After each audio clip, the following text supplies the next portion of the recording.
Then Terence Crawford going to have the nerve to try to poke fun at Earl Spence. Going to try to troll Earl Spence on Twitter, which Earl Spence probably sitting back laughing because he probably getting an enjoyment out of it. But talking about the Packers destroying the Cowboys last night was basically reminiscent of him putting the whooping on Earl Spence. He going to say, let me guess, the Cowboys got injuries? If I was Earl Spence, I would have responded and said, well, let me guess.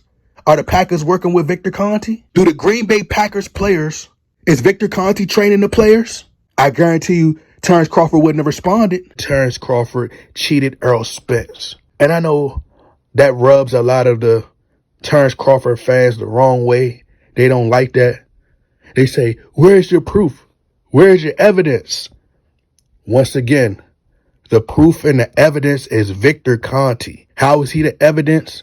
Because he can circumvent the testing. So, as I said, as declared yesterday, Terence Crawford has 3 asterisks by his last 3 professional bouts. That's versus Earl Spence, that's versus David Avenesian, and that's against Sean Porter when he initially began working with Victor Conte. That's what it comes with. You keep that cloud of suspicion around you. Nobody has an issue with Victor Conte accusing other so-called strength and conditioning coaches, people who are in other fighters' corners.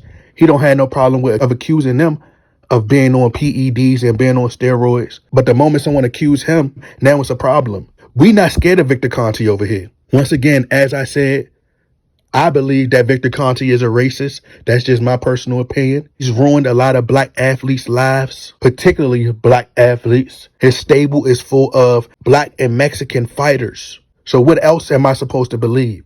They say Balco was 20 years ago. So what? R. Kelly was peeing and dating little girls 20 years ago. They don't make it right. Had he not been caught, he would have still been doing it. You know, there are drug dealers who've been incarcerated over 20 years and got out and did the same thing and still selling drugs. They ain't changed. But we all know the real reason why Terence Crawford was able to dominate and destroy Earl Spence in the fashion that he did. We never seen Earl Spence hesitant to come forward and throw punches. And you look at the pictures of when Terence Crawford was punching Earl Spence, you see the veins just popping out his skin like snakes trying to get out. Because that's what he is, a snake. And Earl Spence, if you look at his face, you look at his reaction, it don't even look like he getting punched. His reaction look like he getting shot. It's like he getting shot, like it's excruciating pain. Like it's like the pain is unbearable. Look at his face. Talking about lightning power. Victor Conte allegedly didn't help him gain natural power. This is beyond natural. You got people saying that Earl Spence cheated the fans. How did he cheat the fans? That man went in there, if anything, his real fans will respect the fact that he even got in there. Broken ribs. This man done been through multiple car crashes. Man got into a toe-to-toe war with Sean Porter. Punch for punch. Right after that car crash. Comes back. Tune-up fight. Danny Garcia. His tune-up fight was Danny Garcia. After a car crash where he was ejected from a car. Smacked into the concrete. Lost his teeth. Face messed up. Face lacerations. Then his eye messes up. He has a torn retina. Out for a long period of time. Comes back and destroys your Dennis Ugas. This man's supposed to be one-dimensional. So he get hit with a big shot. A big thudding shot in the 6th round versus your Dennis Ugas.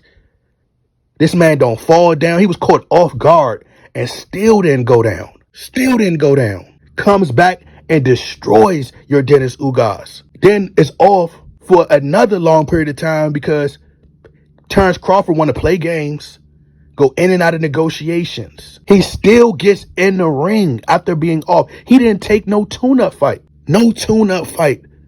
Gets in there with Terence Crawford, who's listed as the pound-for-pound best fighter in the world. The supposed best fighter of this generation. And the only way he could defeat him is by going to Victor Conte.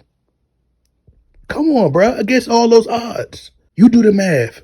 He was expected to destroy him, and Earl Spence was going to take all that abuse, all that punishment, and he wasn't going to come back. That's what he was hoping. Earl Spence said, nah, although I went through all that adversity, I'm coming back. You gotta respect it. How could you not? You tripping. Talking about he cheated the fans. He ain't cheat me.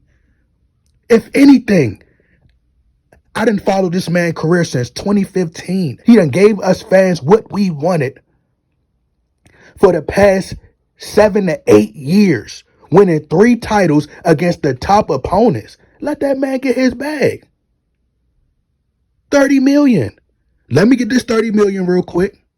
I'ma heal up.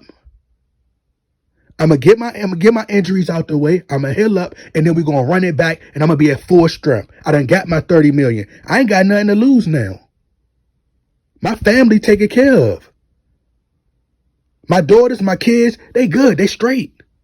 Let me spin the block and let me come back and go and give it all I got. Broken ribs, torn retina, cataracts. According to Victor Conti, running up the mountains in the altitude. A whole long laundry list of stuff, and he still gets in the ring. He got enough balls, enough heart to get in the ring, and y'all want me to not respect a man like that?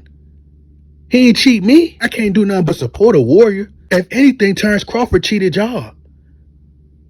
Because he had to go to Victor Conti, a well-known cheat, the greatest cheater of all time, in order to defeat a one-dimensional, one-trick pony who just went through everything that I just said he faced. And they say his power overrated. Come on, bro. How you not respect that? And as I said, no matter what Terence Crawford does moving forward, as long as he working with Victor Conti, he goes up and fight Canelo, it's an asterisk by his record. He's working with Snack. And the VADA establishment, Margaret Goodman, their company has lost all credibility. All credibility in the boxing world. VADA gets no respect by associating yourself with Victor Conti. That's a conflict of interest. And the fact that the boxing commission and the boxing world hasn't investigated them, it goes to show you the corruption in boxing. They lost all credibility. I don't know why anybody wants to work with VADA. And as long as they keep working with Victor Conti, they lose all credibility. Your reputation is ruined. You look bad out here. Until you cut ties with Victor Conti, nobody respects y'all.